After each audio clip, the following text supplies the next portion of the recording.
So, nobody has any ideas on what they want to do project-wise?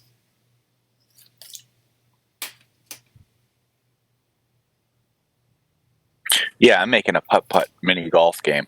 That's right. You said that last week. Yeah. That's cool. How do you think you're gonna? I mean, how are you gonna physically work that? I mean, what are you gonna have an actual 3D person that has a club, or is there gonna be some kind of more 2D kind of representation of it? Well, it's 3D. I already started it, but it's 3D. But there's no person. It's just button click. But there's an aimer and there's a circle that you can adjust for your distance. Okay. So wherever you hit your ball, it'll show you approximately where your ball's going to end up. That's cool. And it's all physics based, or?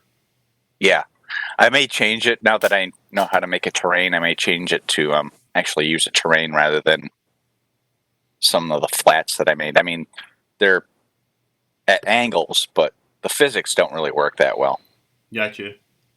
How would you plan on making the hole if you use the terrain? You know, the actual cup. Yeah, I know what you mean.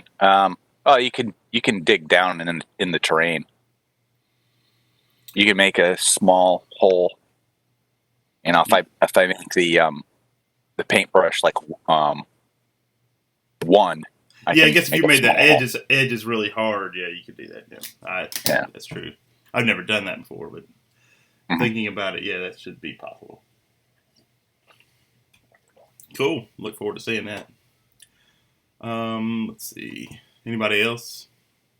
Katie, Charles, any ideas? I'm kind of thinking about doing like a maze game and see how that goes. Okay, like trying to get through the maze. Yeah. Alright, cool. Charles, anything? I mean, you don't have to know right now, but I mean, there is an assignment due next week, so some thought should be put into it. All right, maybe not. All right. So let's get into it. A couple weeks ago, we started talking about object-oriented programming, and you did a drawing of your first kind of objects and properties and the attributes and the methods, right? And let's go ahead and I'll share screen.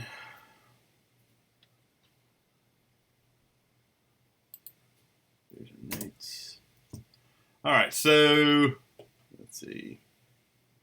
I won't go through the people. If you don't mind, I want to just give thoughts on your drawings right here. Right.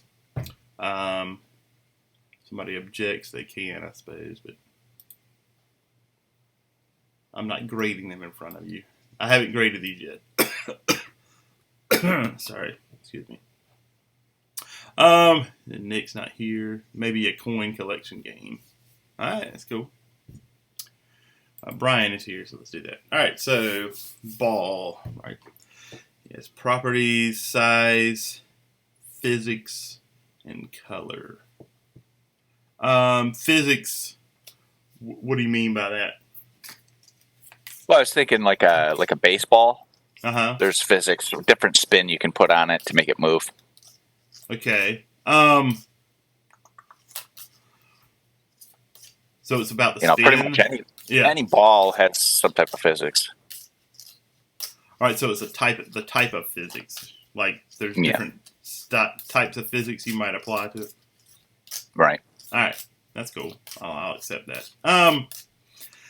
It's best to be as descriptive as necessary, not more than you need to be, but as descriptive as you can be, so that it's clear to just about anybody reading it what you're talking about.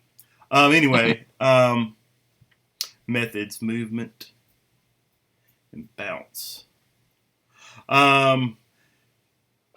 and I'm going to be nitpicky here and kind of a grammar Nazi, but because I said I was going to be. Right? Movement is a noun, right? Move is a verb. I would suggest changing that to move, but movement is a noun, and using it as a verb you want your code to read as cleanly as possible, right? I would change it to move, unless you have an argument for why it's movement. No argument. All right. Gun properties: weight, size, magazine size, firing speed, damage. That's fair. That's all good. Methods: camouflage, sound, as in to sound, I guess.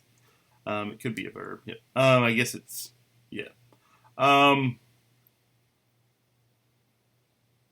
that's fine. Reload time. Reloads. Those are properties, aren't they?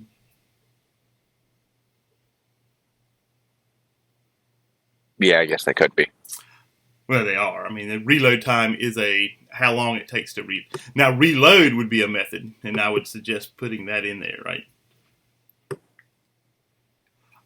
Reload time and speed, I would definitely say, are properties. What's the difference between reload time and reload speed? I don't know. I was just reading that myself. I guess it's kind of redundant. Yeah, all right. That's all right. Yeah, definitely don't want that. But anyway, that's cool. Enemy properties, damage dealt. All right. Size, speed, health. That's fine. Methods. Here we go. Yeah, see, all those are. Yeah, I mean, move would be one, but not movement. See, all those are nouns. Quickness. That sounds like a property. That sounds like dexterity or something. Wouldn't it? Or I don't know. What do you envision quickness being? Well, just how quickly he moves. I mean, like for the properties, I had speed, but yeah, I mean, how quickly he maneuvers his, torso, for example, would be his quickness. That still sounds like a property, right? I mean, that's not something he's doing. It's part of who he is, right? And weakness is again sounds like a property. I would come up with at least one method. I mean, attack would be a good enemy method, right? Mm-hmm. Attack, evade, right? Would be one. Run, shake in fear, that kind of thing. Yeah, those methods there are they're questionable. All right. But other than that, not too good. I would fix those before you go ahead with the next part of this, which is going to be this week. All right. So moving on. Charles, let's see what we got. Character in Resident Evil Biohazard. The first thing I'd say is these are just text boxes. Realize that you can create these boxes. You can type in just as well as you can just a text box. And it's clear that these are part of this ball object, whereas when you just have text objects, it looks like just various text all over the screen. That makes sense?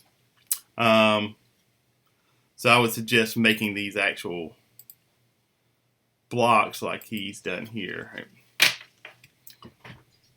And that may seem nitpicky, but there are actual programs that do this kind of thing, and they use an actual.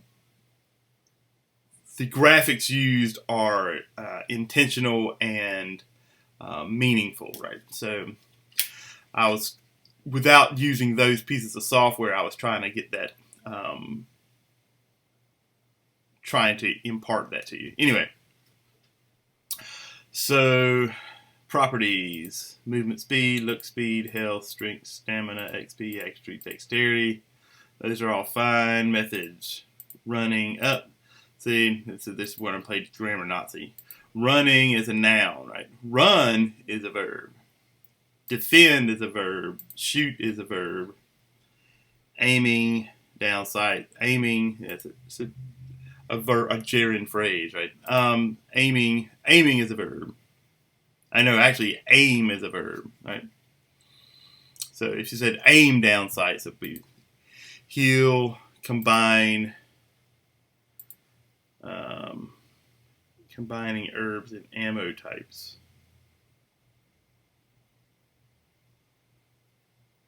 Is that intentional? Combining herbs and ammo types? Or In the game, you find multiple like black powder. Depending on the quality and the rarity of it, you can combine it and make special types of ammo, like harder hitting ammo. And it's so the same with the herbs. herbs are actually ammo. No, there's ammos and there's herbs. There's green, yellow, and red. Sometimes blue. So I would say there's probably two different. I would say combine herbs and combine ammo, maybe. But anyway, combining is a participle. It's not a verb specifically, right? It's called gerunds. Anyway, pickups. What is? I mean, I know what a pickup is, but is that a method? Or are you saying I mean, I was basing it off of like an action of like, picking like anything, not only like herbs and stuff like that, but like items you're supposed to pick up. That's it. So pick up. The pickups implies the thing that you're picking up, right? If you say pick up, then it's the verb, right? And I know, again, it sounds nitpicky, but it's really not. I mean, it's really programming. You're using a language, right? I mean, it's a formal language, and you should be very clear about what the words you use when you're. And you don't have to be. I mean, everything can be confusing as shit, right? I mean, it can be. But when you go back to modify your code in a year and it's confusing as shit, you're not going to know what everything was, right? You're not going to know what you were doing. So it sounds like I'm nitpicking, but it's really it's what programmers do, man. All right. Anyway, so you just want to be clear about that, and I would say you might even use gather. I don't know. But pick up is fine, right? As long as it's clear that it's the verb. The problem with pick up is that it can sound like the thing that you're picking up or the action, and you want to just be clear which one it is, right? All right, swords in RPGs. Properties, base, DPS, damage per second, element, deep damage per second, character buffs. Okay. Methods, attack. Well, attack's fine. Defend should be defend instead of defending, right? Swing speed. Swing speed is a property, definitely, right? That's how fast it can swing, right? Yeah, I was going back and forth on that one. Well, I mean, and that's understandable. I mean, yeah. As I said before, object-oriented design is both an art and a science, right? And there's oftentimes no right answers. Sometimes there are, right? Like defend is definitely a verb, and defending is not, right? But swing speed is definitely a noun, right? I mean, it's definitely describing a property. And special trait, again, that sounds more like a property. I mean, swing would be a good one. I mean, honestly, the swords, they're inanimate objects have fewer methods than animate ones, right? They're necessarily that's going to be the case. So when you get to an inanimate object and you're wondering what are the methods, I mean, don't stress too much if you can't think of a bunch of methods for an inanimate object, right? Because they're not, by definition, they don't do a lot of stuff, right? things are done to them and with them. The characters are going to take the sword and swing the sword, right? The sword doesn't swing itself. So, bottom line is inanimate objects aren't going to have a bunch of methods, right?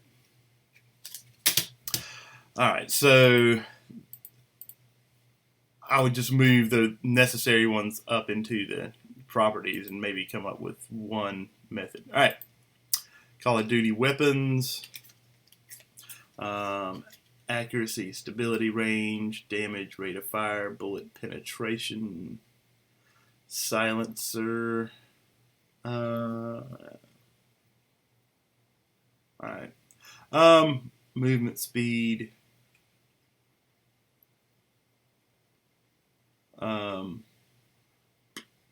These weapons, are they wheeled or something? Or are they like vehicles? Or what do you mean movement speed?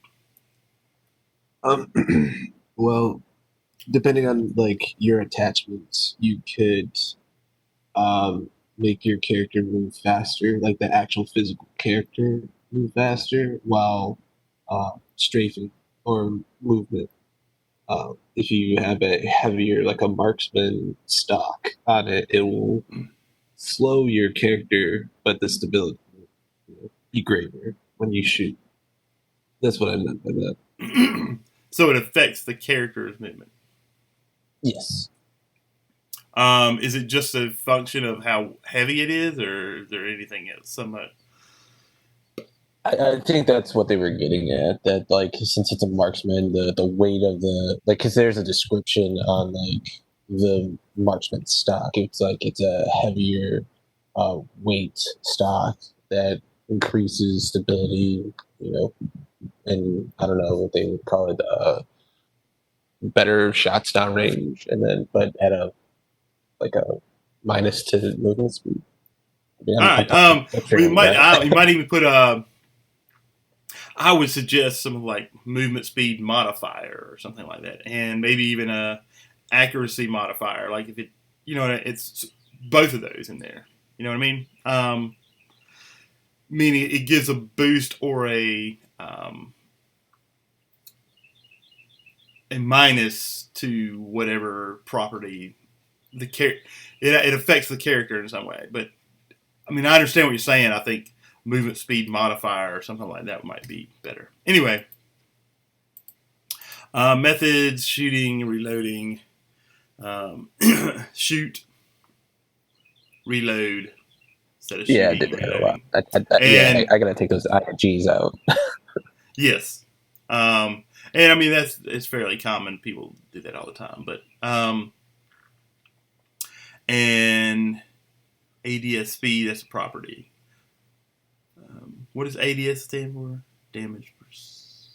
Aim down sight speed. Oh, aim down. Because you can also, but yeah, like that. You can also modify that, like depending on like the scope you have. It also makes it take longer to aim down sight as well. Gotcha. Mm-hmm. Yeah, but that's a property. Yep. Yeah, I was thinking like that's another one I was bouncing back and forth, like in between. That's cool. Yeah, just make those modifications and we'll move on. All right, so Katie. Let's see. All right, gun. Everybody chose a gun of some sort. Properties: fire rate, fine. Reload speed, ammo capacity, size. That's good. Methods: shoot, reload, misfire, overheat. Those are good. Those are all verbs. Those are all nouns. Those are all appropriate. That's awesome. All right. Fireball spell. Casting time, range, area of effect, damage type, damage dealt. That's fine. Methods: cast and hit. Hit. Yeah, hit. I assume you mean the actual when it actually hits the target. Is that right? Yeah, that's what I meant. All right. Well, that is a verb, so that's cool. Well, I mean, I'll accept it. I mean, the whether it hits or not is a function of aiming and, it might be a physics thing, but when it actually does hit, I mean, you might actually call a function called hit. So I'll accept that. That's cool. That'll work. Horse. Movement, speed, stamina, health, carrying capacity. That's good. Walk, run, carry. Yeah, I don't have any issue with any of this, right? So, there's not much I can say there. Those are all very straightforward, and I have no nitpicking to do with that. All right, so that's good. Awesome. Anyway, so object oriented design.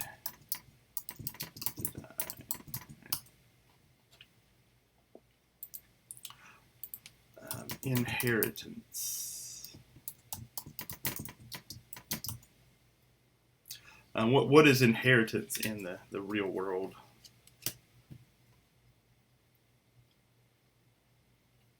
Something passed down. Something passed down. Like, for instance.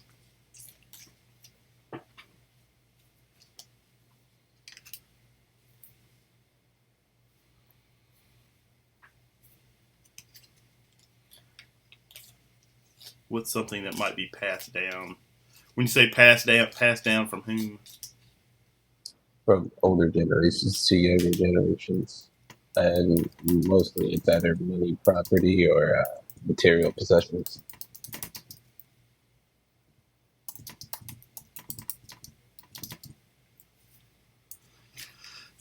You said property or material possessions? You don't inherit anything else? Oh, traits, Traits. personalities. Sometimes it's ideas as well. So. Yes, very often. Yeah. Yes, that is correct. Right. Inheritance is the passing down of traits, possibly property, right, from older generations to younger generations, right? And let me go here. Right, so.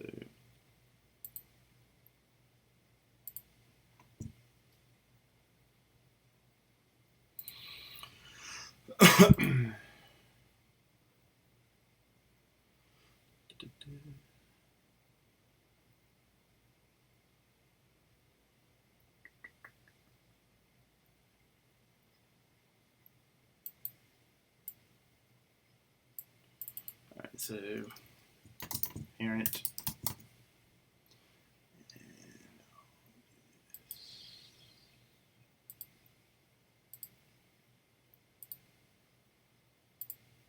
Right.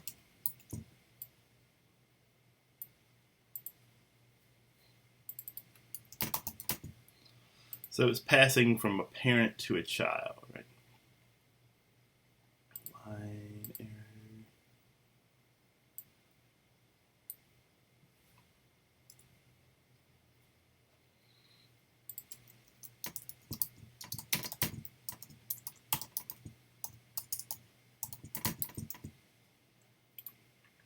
Right.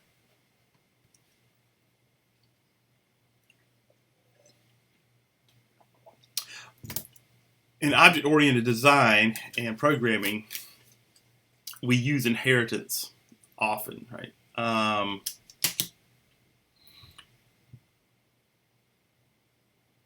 What it allows is that everything that is, every child is also a part of the parent class as well, right? So if the parent is, let's say,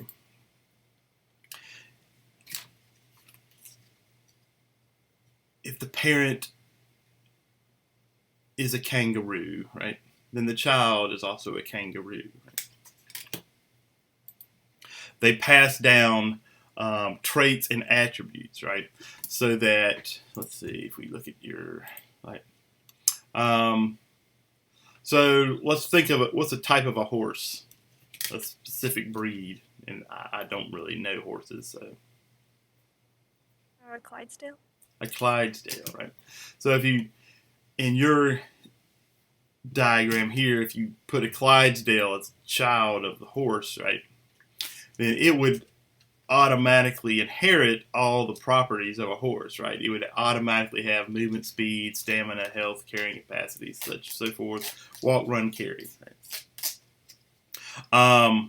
What this allows us to do is to there's many benefits of it actually, and we'll go into that more next week when we actually start coding some of this. But for this week,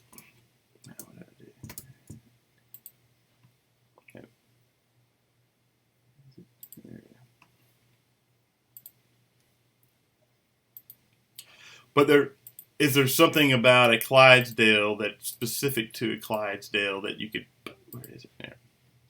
Like if you put down here, anything that Clydesdales do that, or properties that they have that other horses don't have.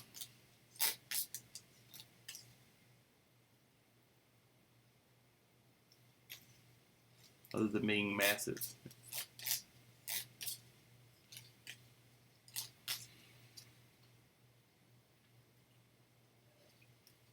They're workhorses. They're used for pulling. Got you. So you could have they might have a separate maybe pulling, or like they have a separate method that the other horses don't have, right? And that's kind of how this all works, right?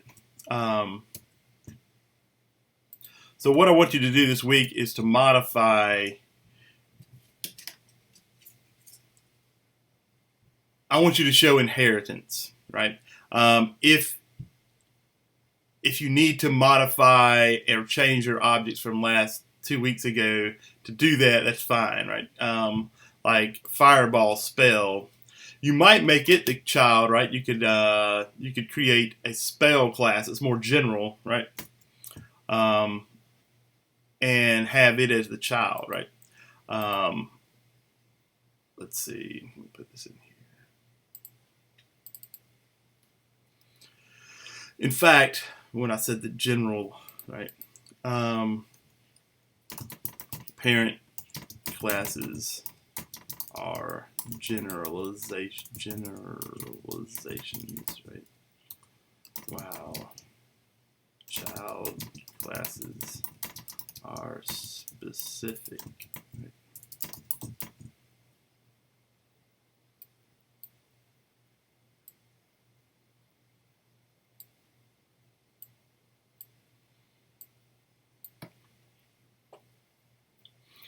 In fact, this little line here, if you get into UML, which sometimes I do get into UML, right?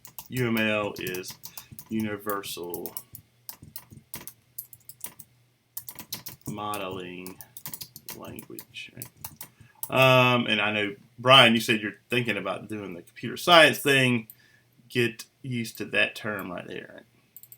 If you've never heard that before, it's time to hear it. If you're not going to be a programmer, then you can look away, right? But if you are, UML is what object-oriented designers use to design their objects and their whole systems, right? And there's all these different notations and little graphics they use. If it's something you want to look into, there's a free, I think it's still there. I'll look it up. Star UML used to be a free UML modeling tool that you could use. And I used to require it, and we may again. But who knows? All right. Anyway, so when you're talking about objects and inheritance, we go from the general to the specific, right? So if you think about biological classifications, right? Anybody take biology in here?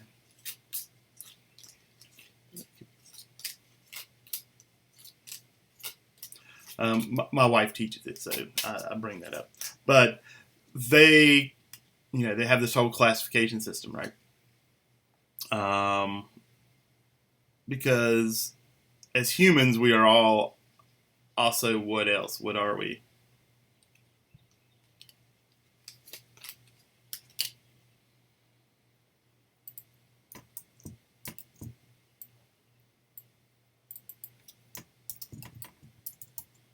Talking about mammals. So, Yes, that's right. yeah.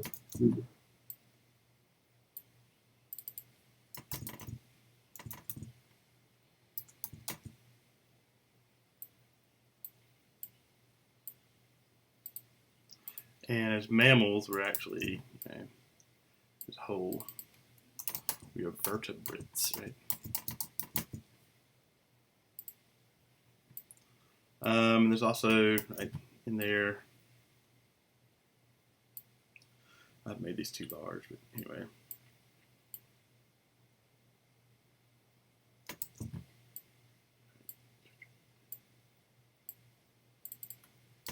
Primates, right?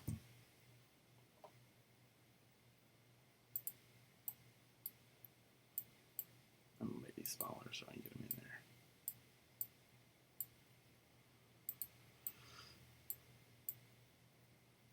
No, we got two mammals on.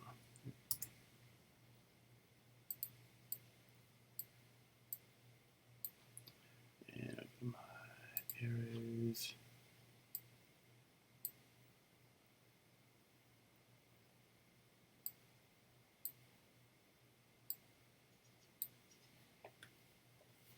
All right, so you see here, humans are also mammals, and mammals are primates. Well, actually, sorry, that's in the wrong order, isn't that?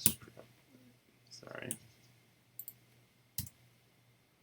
I put that in the wrong spot. My wife would shoot me.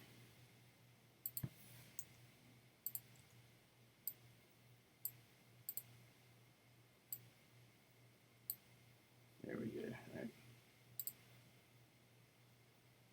Don't tell my wife I did that. All right. So humans are primates, and all primates are mammals, and all mammals are vertebrates, right? So this is what we call an inheritance chain, right? So that every human is also a vertebrate, right? And so if you create something of the human class, you get all the stuff from the vertebrate class as well, right? All right. Anyway, that's as far as I want to go into that right now. And I'm going to run bathroom real quick. 1 second.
All right. That's good. Let's see.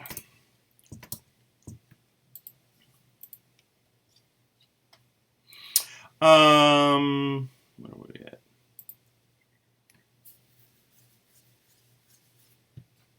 let's get into the other assignment. Oh my God, that's in the way.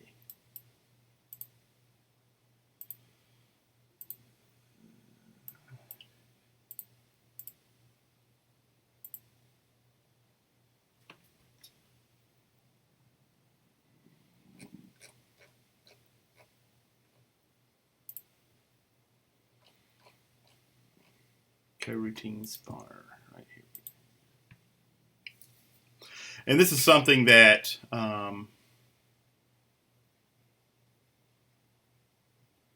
we will use. First off, coroutines are very useful, and we'll talk about that in a minute. And we're going to build on this next week using inheritance and object-oriented programming. Right? But this week we're going to learn how to use a coroutine to spawn in enemies, right? All right. So, it says here, we're going to create a project named last name, first initial, OOP coroutine, right? And so let's go to Unity. And we'll say new. And we'll do 2019.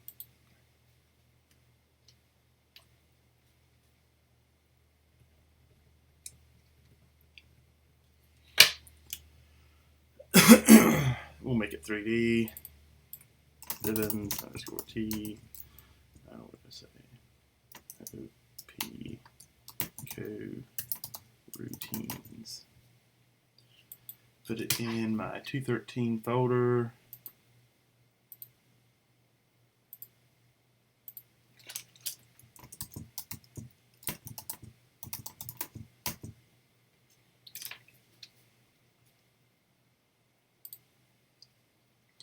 And we'll create let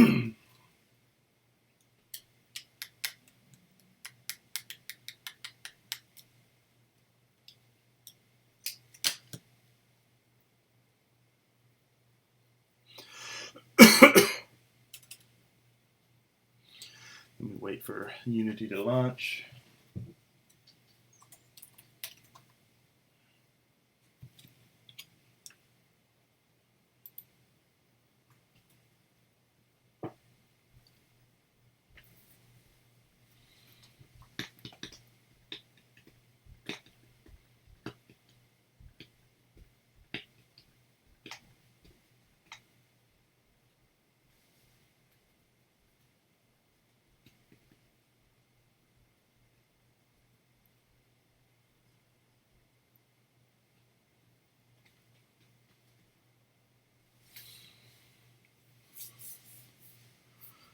All right, one of these days.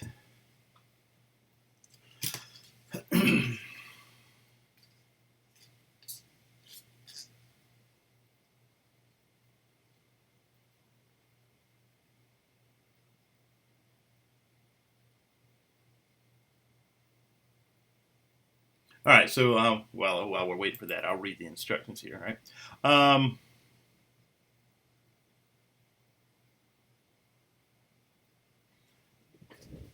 I don't even remember what it is talking about from the last 2 weeks, so I have to change that. We're going to create a spawner. We want to have a menu scene that has a start button, right? And this button should make a sound before loading our spawner scene. Right? To do that, you have to use a coroutine. If you load a new scene with a button, if you just load the scene will load before that sound is ever loaded, right? So you have to do that, right? No, let's get that.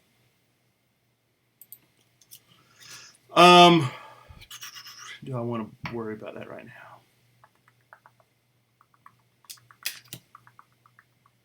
I don't know.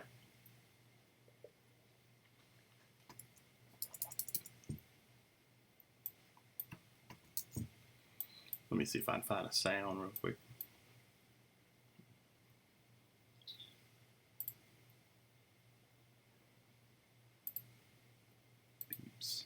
Yeah, I got some beeps here.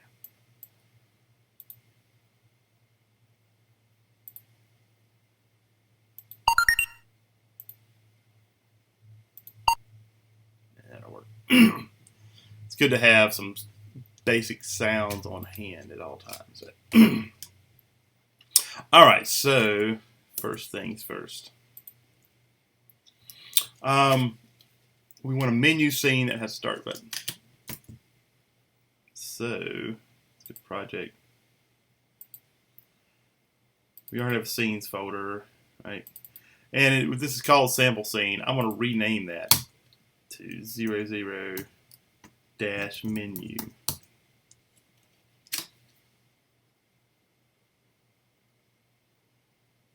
I'm going to reload it. All right. Apparently, it doesn't like you renaming the scene that you're currently in, so it gives you that complaint. All right. So let's create a UI. I'm just create a panel to start with, because I like panels. Panels are cool. We'll go to 2D view, so it works better. Right? Let's go to the game menu and change this to standalone 1024-768. Let's move the chat out of the way. I'm going to make it fully opaque, and let's just make it, I don't know, it's a good color.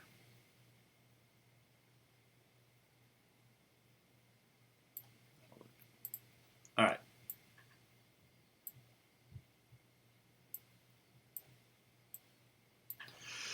All right, so let's make a button.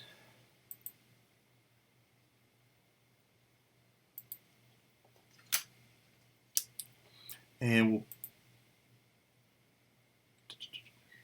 actually, first we're going to put the button on the panel, right? Make it a child of the panel.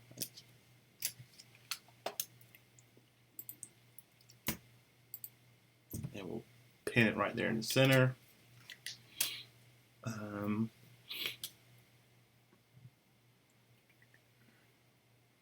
And we will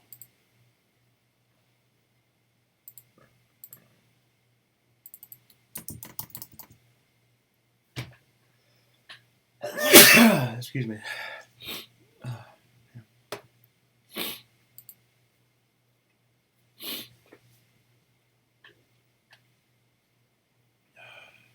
All right, so we're going to create a C# script called menu.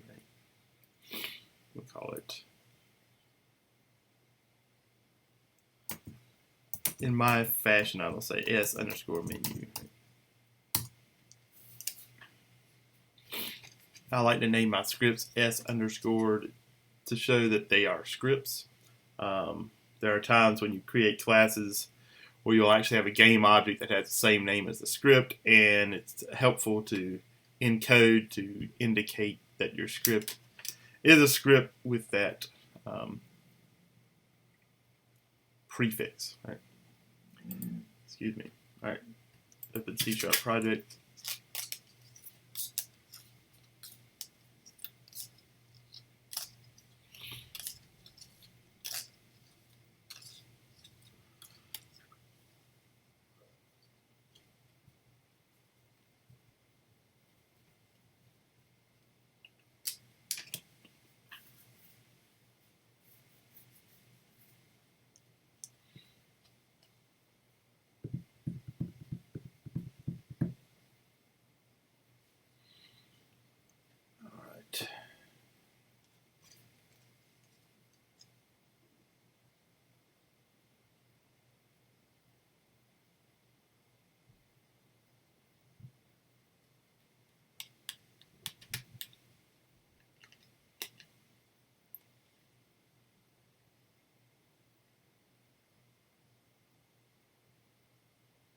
All right, here we go.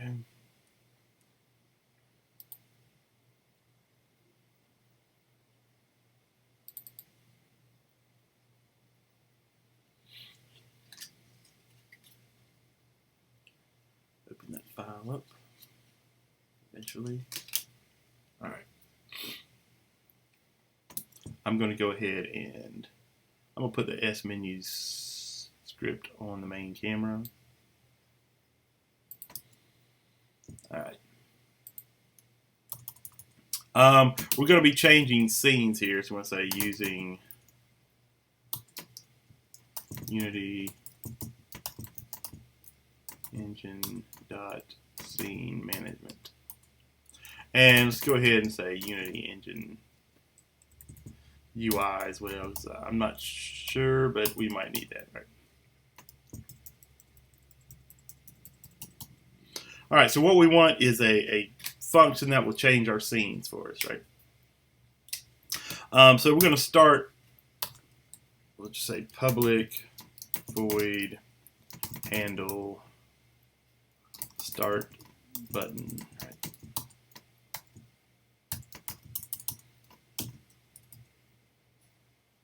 We'll save that. Before we do this, let's go real quick and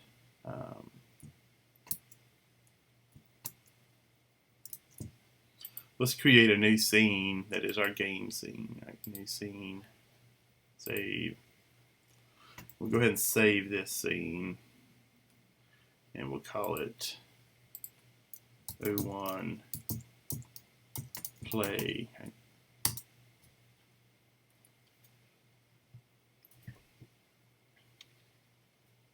All right. So now we have a scene. We can go back to the menu scene. Right?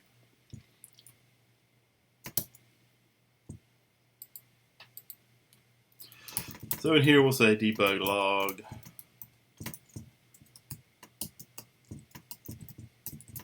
Handle start button. Right. It's just good to have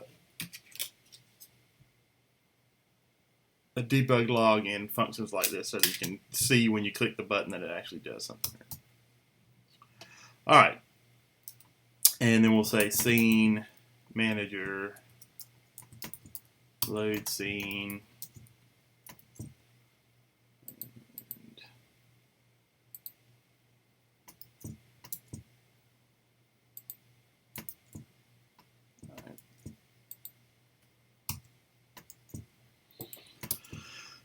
All right, so we're not playing the sound yet, as I was saying you needed to do. Stop. All right, but we're going to make sure it switches scenes. We make sure everything's in the build settings. So let's go to our build settings real quick, and we will put both of those in our build settings.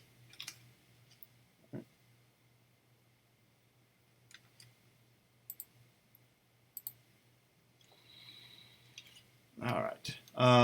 Now we can go to the button.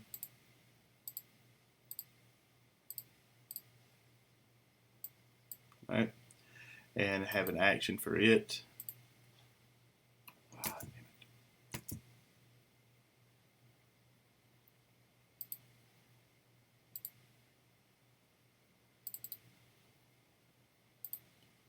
menu, handle, start button. There we go.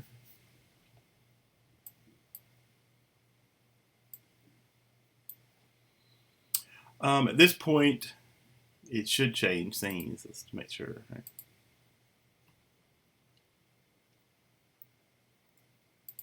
Yes. All right. That's good. Now we want it to make a sound when it actually when you click that button, right?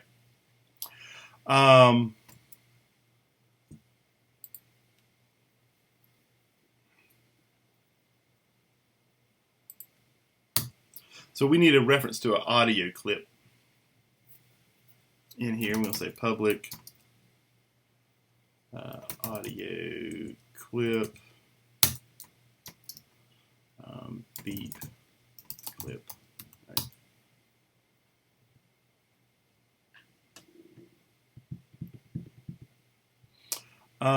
Let's see. If we're going to make a sound, right, we have to have an audio source on, let's see,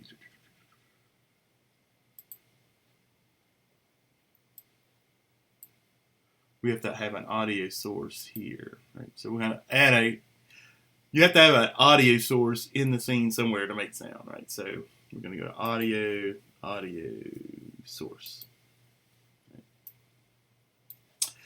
You don't necessarily have to have a clip in here, right?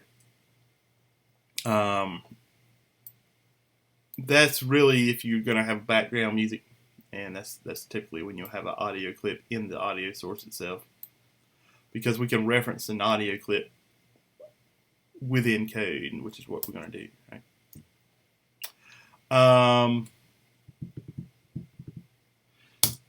So we're going to say public audio source my AS. Right?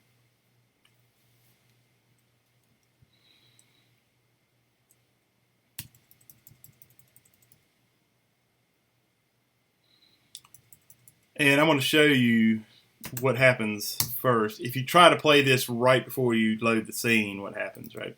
You'll say my AS play one shot beat clip. All right, so we're going to try that, and let's see. Let's go back to Unity. There should be a beat clip, right? The audio source we're going to connect at runtime, right? So you don't need to connect that here, although I guess you could. All right, we're going to do that in a second. Actually, let's go ahead and do that now. I will say my AS equals get component audio source. Right. Let me throw this in our shared code so that you can follow along. So I've already done that, right?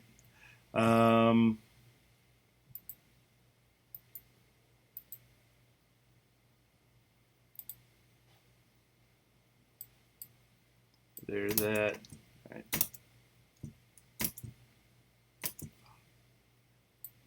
You should have access to this folder, right? I think it's shared with y'all. Yes. So here, I'll copy that link. Here, I'll put the link in the chat itself, right?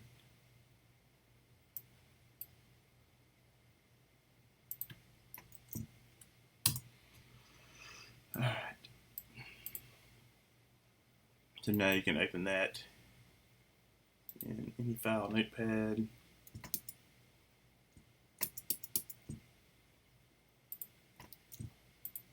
All right, so we've connected the audio source here. We're playing this clip, but you'll note that when we play it, if there aren't any errors, make sure, right? You won't hear it, right?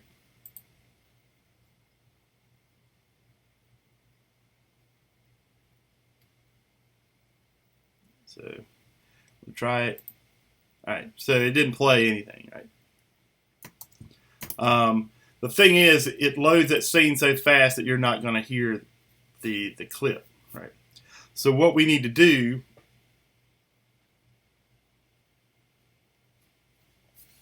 is create a coroutine that plays the audio clip, waits for the clip to end, and then loads the scene, right?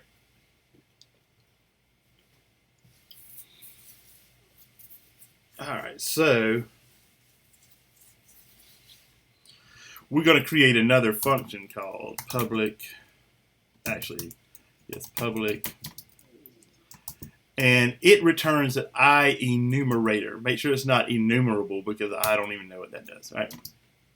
But enumerable actually shows up first, right? I enumerator start button helper.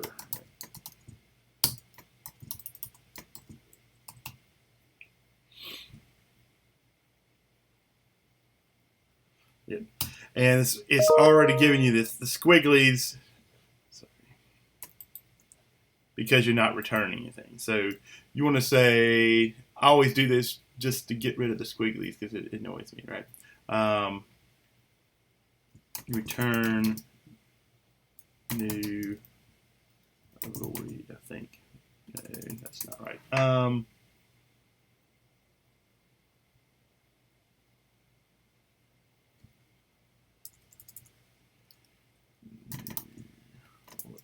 All right, 1 second.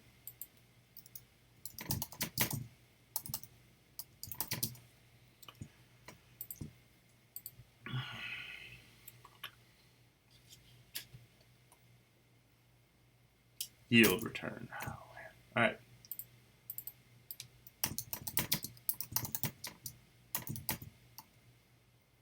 No, I need no. All right. All right, so we're going to change that in a minute. All right.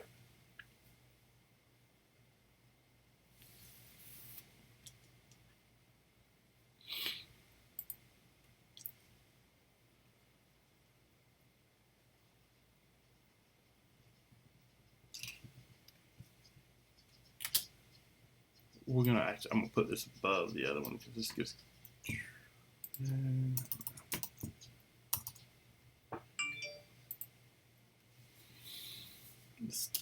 All right.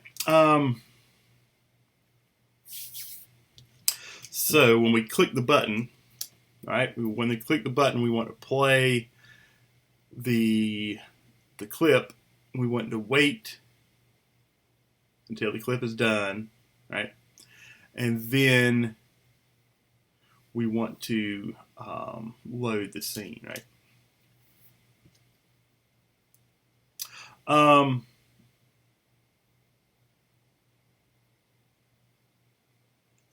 So,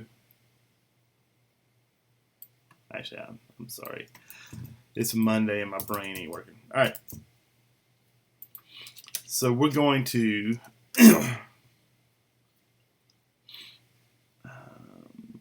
let's see.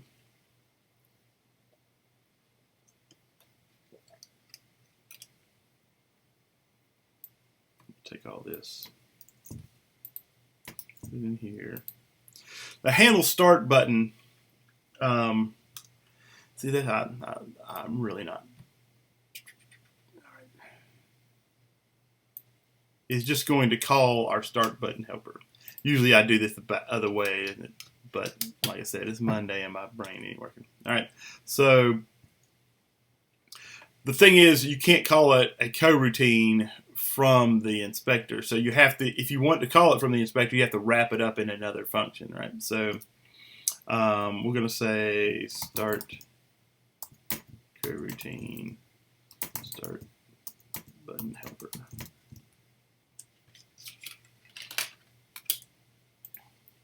All right, and then we're going to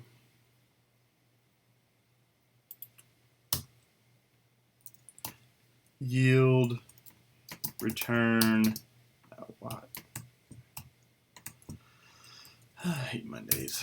Return new wait for seconds, and the clips know how long they are, right?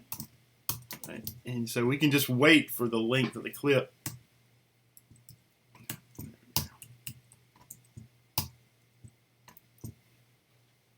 All right. Sorry for the convoluted thought process there, but anyway. Let me update the code in our. That's not it. Here, no. There.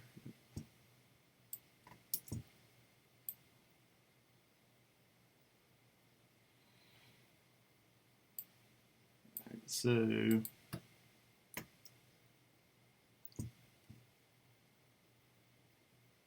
should be okay now.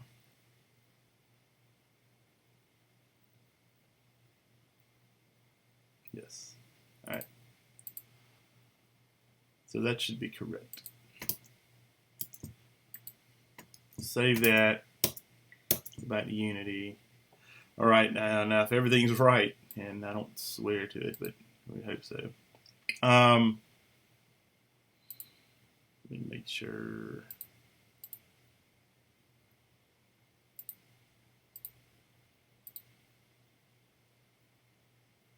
Wait.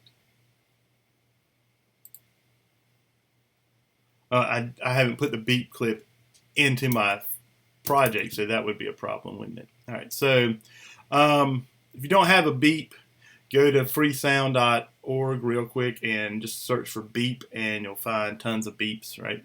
You want one that's quite short, right? So, yeah, mine's not even a second long, so it comes out in duration 0, which is fine. All right, and then I can come in here to the main camera, where is beep clip, and do that. All right, now I'm hoping I'm gonna cross my fingers and hope everything works correctly. But, you did hear it, right? Barely, right? It's a very short clip, but it did work, so that's cool. All right.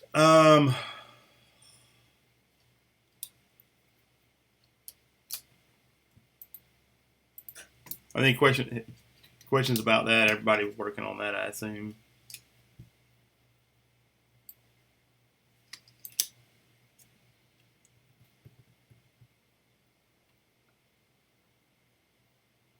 Really, how big a delay is it?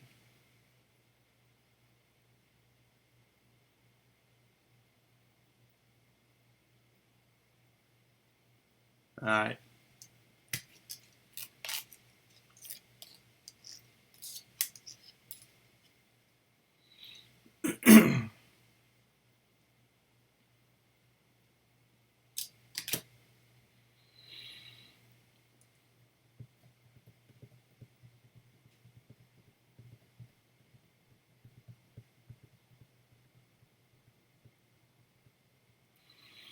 All right, so we're going to try to create the spawner here, and then I'll let you go. Right. So let's go to the scene, the play scene. Right. We're just going to create a basic terrain.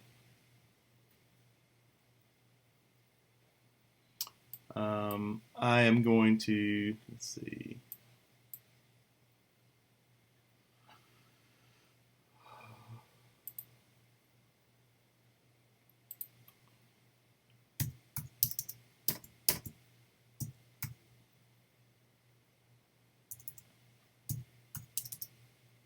Put the camera. Move the terrain so the camera's looking at the center of the terrain, right?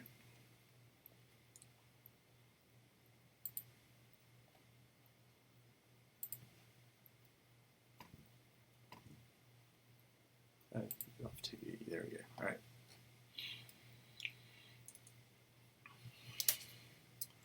All right. So we need a spawner object, and then we need something that's going to spawn, right? So let's create a spawner, right? Now I like my spawners just to be a simple cube, right? And I like it to be centered, right? 0, 0, 0. Where is it?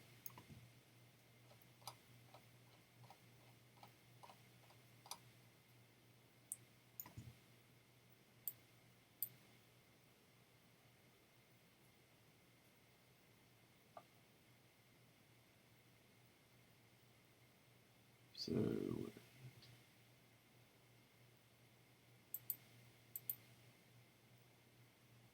well, they've changed it. The gear is no longer a gear. That's bizarre. All right.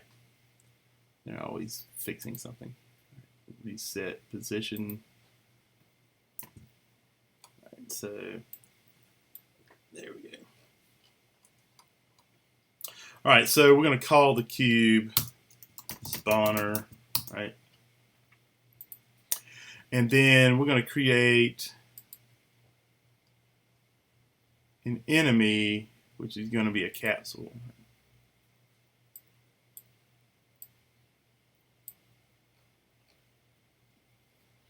And we'll call the capsule enemy. All right.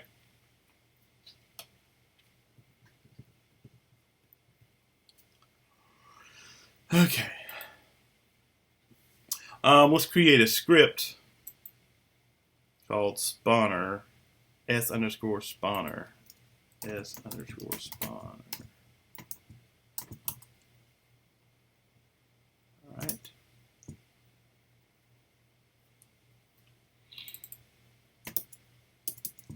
Now we'll go ahead and put that here as well.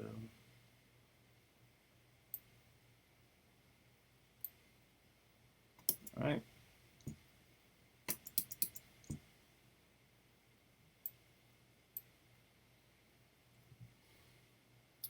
And we'll go ahead and put the spawner script on our spawner.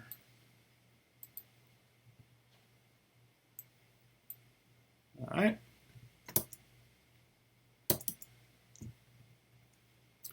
In our spawner script, right, the spawner needs to know what it's going to spawn, right? So it's going to have a public game object spawn. We'll call it spawn1, as we may spawn more than one thing, right? And simply this time, right? The act of spawning, right, in object-oriented terms, right? Creating a new Mr. object. Evans, Yes. did you make it? Are you making a new script, or are you attaching this to your menu? Because right now we're just seeing your menu and nothing's typing. Okay, then you're lagging behind me too. Yes. Yeah. All right. So let me know when you see it, because it should be. Okay, you're on your shared drive now. Wow.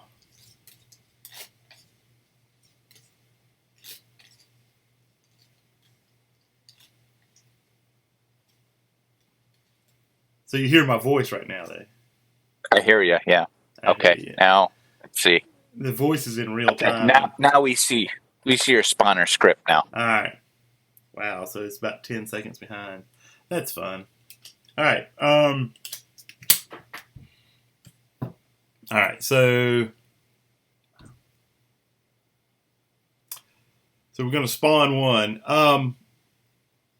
The process of creating a new object at runtime is called instantiation, right?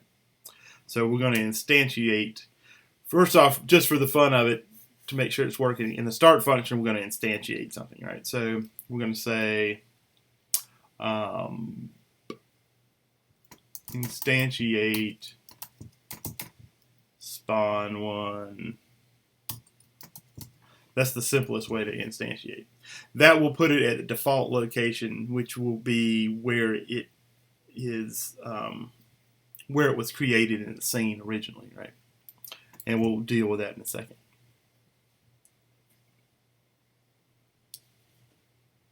So let me know when you see that. Yeah, we're caught up. All right. As you were talking, it kind of filled in. I got you. All right. So let's switch back here. The spawner now should have, let's see, it should have a slot for an object, right? I need to do that. We need to create a prefab from our enemy, right? So our enemy's here. All right. We're going to drag this enemy into our assets folder. As soon as that happens, you notice it turns into this blue little block. That's a prefab, which means now we can actually delete it from the scene because we want to spawn it at runtime. You go back to your spawner, and then with where the spawn1 is, we're going to select it from our assets. This selects the prefab to spawn at runtime, right? And are we still up to speed? Yeah, it looks like it's the lag is gone now, at least for now. All right, that's good. All right. All right, so if we look at our code, when we start this, it should just instantiate one of these things, right? So let's just see if that happens. All right, and it does. You can see that there is in fact a capsule right there where the block is, right? So that's good. All right. What we want to do now is instantiate.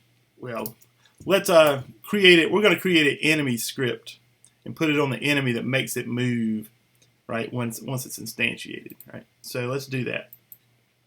So create C#. Oh, I was just about to say, Mr. Bevins, it just finally switched back to you for me. Oh, Yeah, so now yours it's is playing. yours is lagging more Yeah. than everybody else's. All right. Well, I'm going to create an enemy script, right?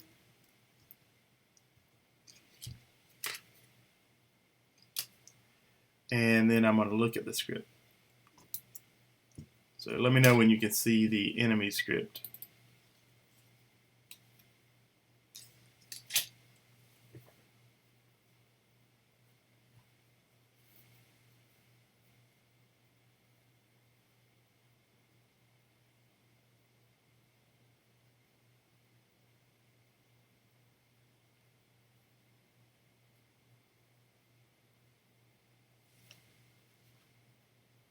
You're still waiting?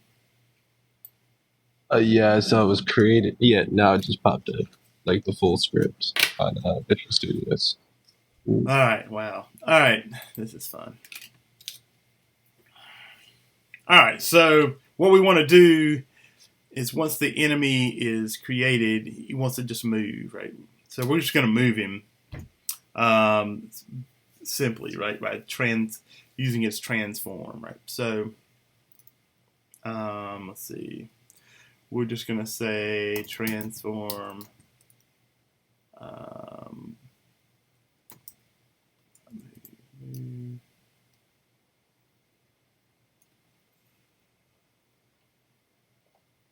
translate, that's right.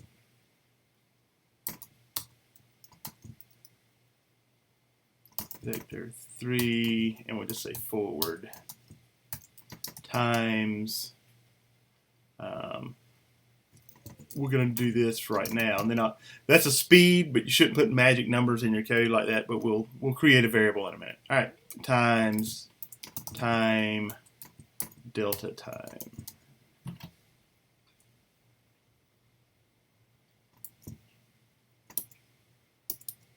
And I will throw that in our code as well. Enemy, there we go. I'd put that in there anyway.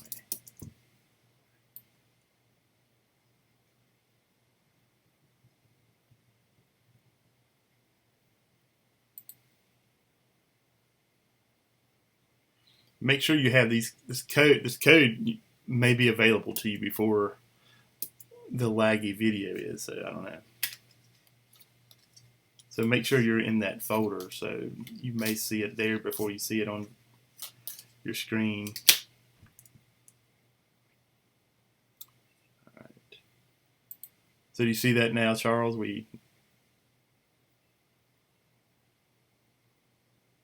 Yeah, I see it. Like the video is really slow, but I see the folder, so that's Okay. that's what I'm gonna go. I'll probably ask for the video anyways, just for reference. Oh, certainly, yeah. Yeah. Yeah, I am recording the audio this time, unlike last time. All right. So let's see. This should move our enemy once it starts, right? And then we can start creating more of them, and that's the plan. Once we're done that, we are done for the day. All right, so I have that. Let me make sure. I got to put that enemy script on the prefab, right?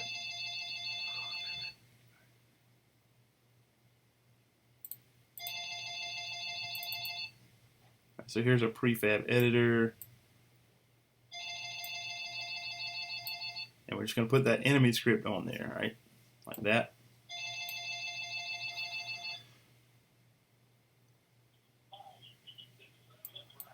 I hate the phone.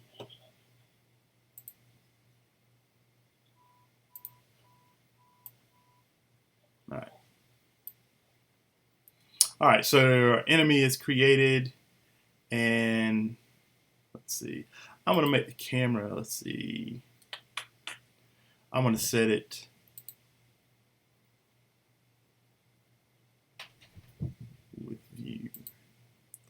So what align with view does is, like, if you have your scene camera like you want the main camera to be, you can click on the main camera and say align with view, and then your main camera will be aligned exactly how you want it. All right. So I'm going to test this now. And I'm hoping that he's going to start moving. Yes. All right. That's good.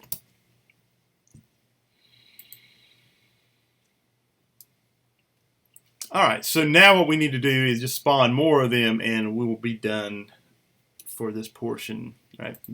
Today will be done. All right.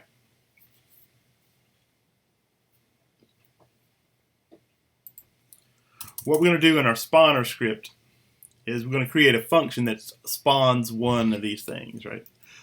So we can say public void spawn 1.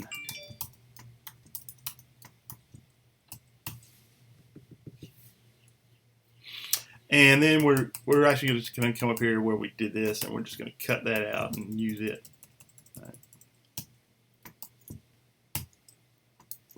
All right.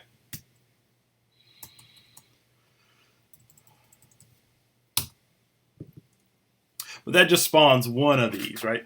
We need a coroutine that's going to spawn one, then wait and spawn again, right? And we're going to say public enumerator handle spawning, right?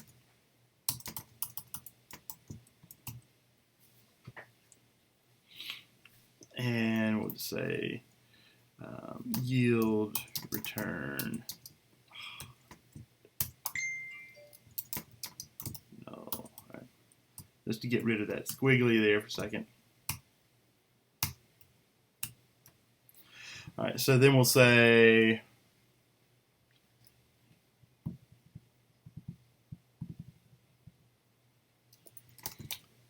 let's pop up to the top and create a spawning speed, right? So public float spawn delay, right? So that's how the time between spawns, right?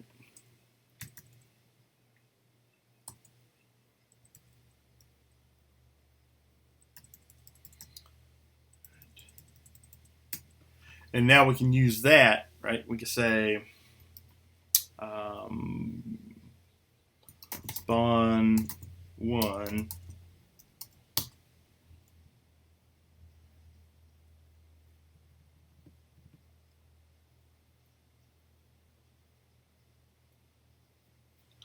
All right, one other thing we got to do, right? Because we want to stay in this function, and this is very important. I've told you about the danger of while loops before, right?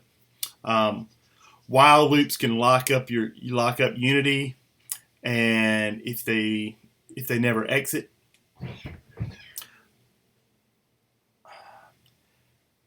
and one of the few places you use them is in a coroutine like this, because coroutines yield control, so they don't actually lock up.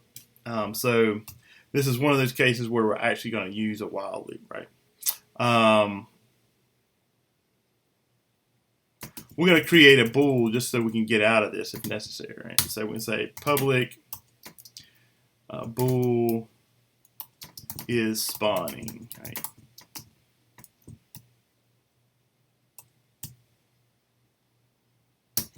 And we'll say is, well, we'll do that, and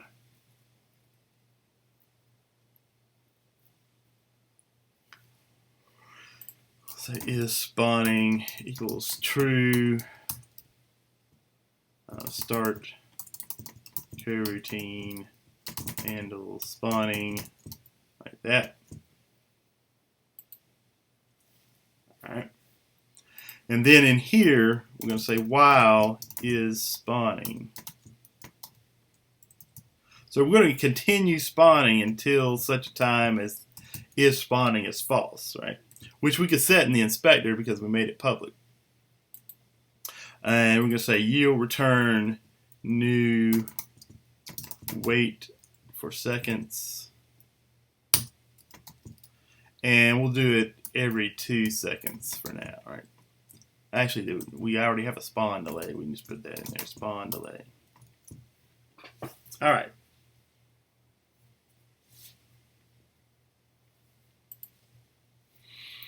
All right, so let's go through this, right? So this is what we're spawning. The spawn delay is how long we're waiting between spawning.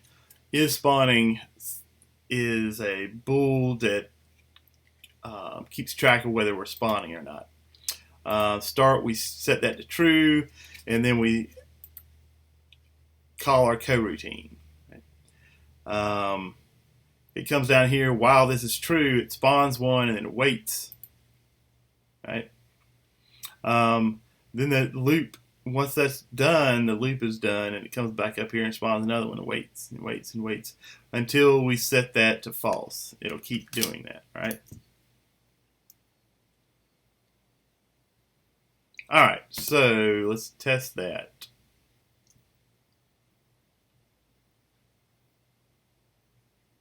Actually, I'm gonna move back a little bit so I can see more of them. Then I'm gonna go here, get line with view. All right, let's try it. Cross my fingers. All right, whoa. All right, I didn't note how many clones are coming out. It'll crash Unity after a little while, right? So, anybody know why it did that? Or I don't know. Is it delayed again? Yeah, we're still waiting for your spawner for the Eric. Okay, I think it's starting now. Okay. We haven't seen any action yet, but Gotcha. we're at least at Unity, Gotcha. but nothing's happening. I'm going to share that script. Let's see. Update that.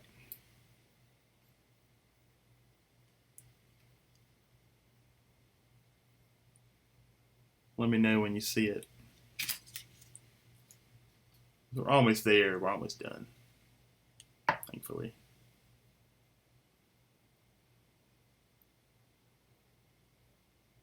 Okay. Your Unity screen just turned red, as if you hit the play button. Okay. Okay, yeah, we see it. It looks like a big line of capsules, like a solid almost. Yeah. Okay. All right. That's good. And that is merely because it's a public variable, right? The spawn delay.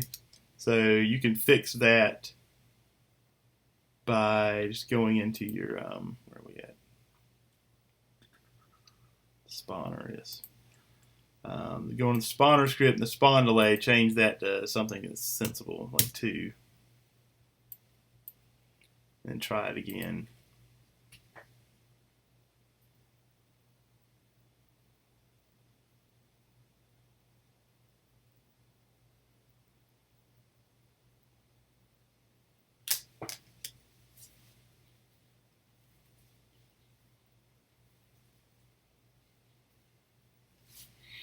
All right, so that's working, right?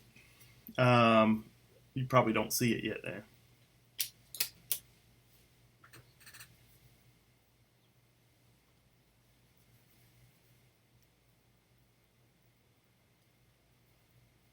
Let me know when you do.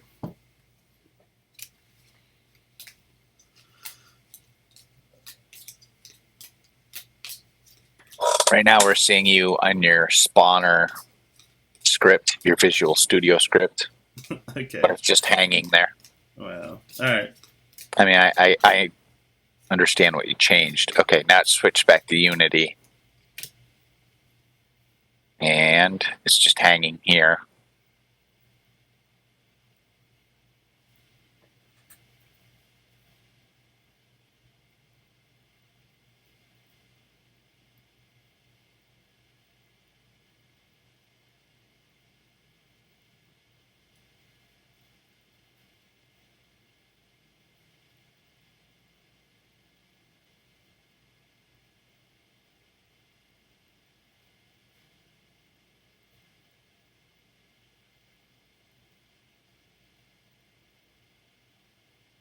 That's crazy.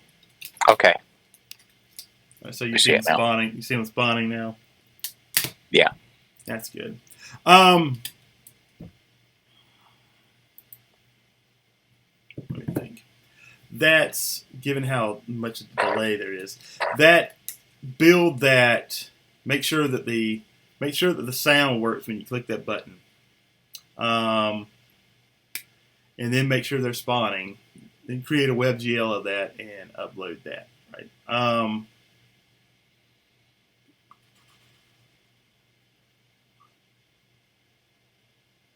Wednesday we might add a little something to it, but that's basically it, right? If you meet whoever's here Wednesday, maybe we'll do something fun with it. But if you have questions about it, certainly log in and let me know. Are there questions about that now?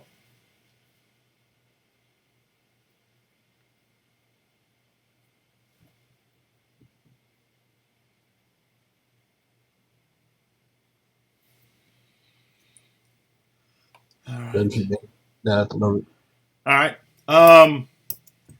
And the object-oriented thing with I want the parent and child thing. Any questions about what I'm asking for there?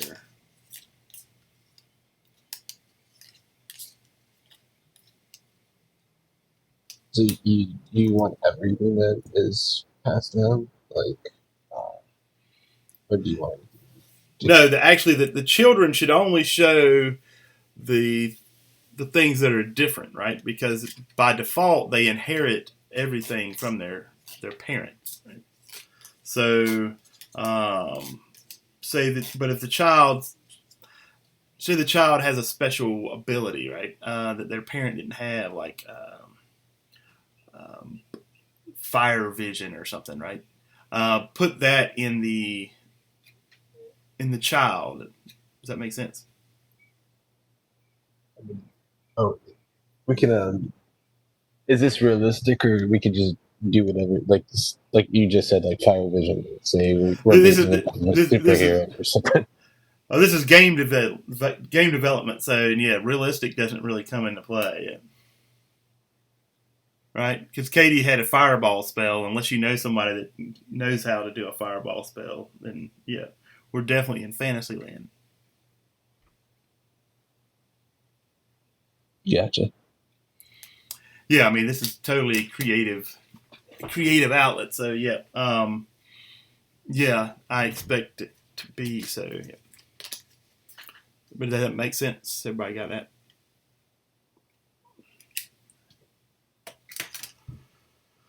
All right. And I guess you're still lagging like crazy, but